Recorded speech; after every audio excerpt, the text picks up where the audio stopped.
Bonjour, dans les activités précédentes, nous avons développé une application avec une barre de titre et une page vide.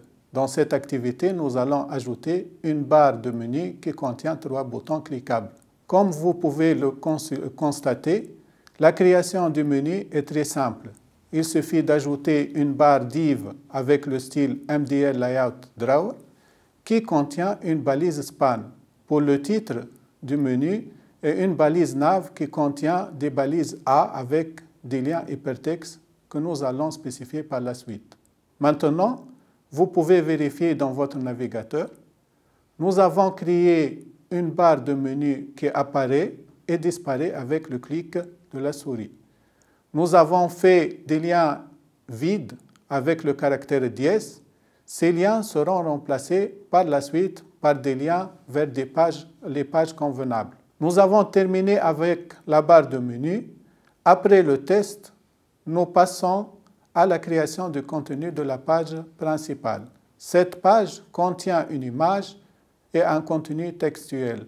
Tous les deux sont affichés dans un cadre avec une ombre. Pour donner cet effet visuel, nous allons utiliser l'effet de style. On va ajouter une balise style dans la balise head et on va y mettre le code qui définit cet effet.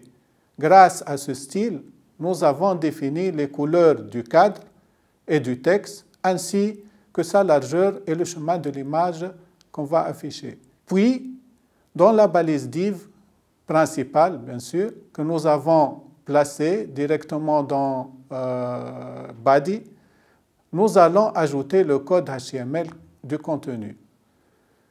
Ce code HTML, c'est un code classique, c'est un code HTML classique dans lequel vous pouvez mettre ce que vous voulez. Nous avons créé la page principale. Maintenant, nous allons passer à la création des autres pages, celle qui présente la liste des amis, la position géographique à travers le GPS et une page qui présente l'information personnelle.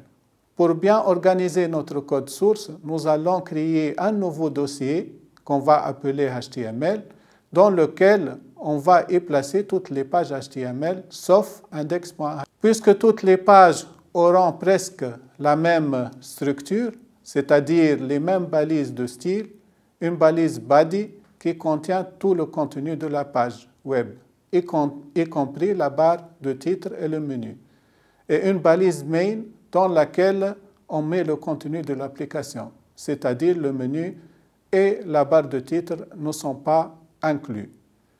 Nous allons faire 3 copies de la page index.html dans le dossier HTML.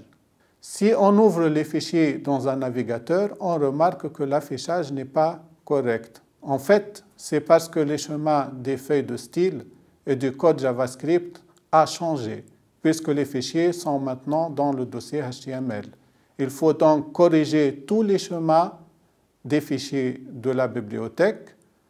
Il ne faut pas aussi oublier de mettre à jour le contenu des pages, à savoir les titres. Après avoir terminé, nous devons mettre à jour les liens hypertextes des menus de toutes les pages. Donc, selon le chemin de la page en cours, nous devons déterminer le chemin de la page cible. Il faut obligatoirement utiliser des chemins relatifs.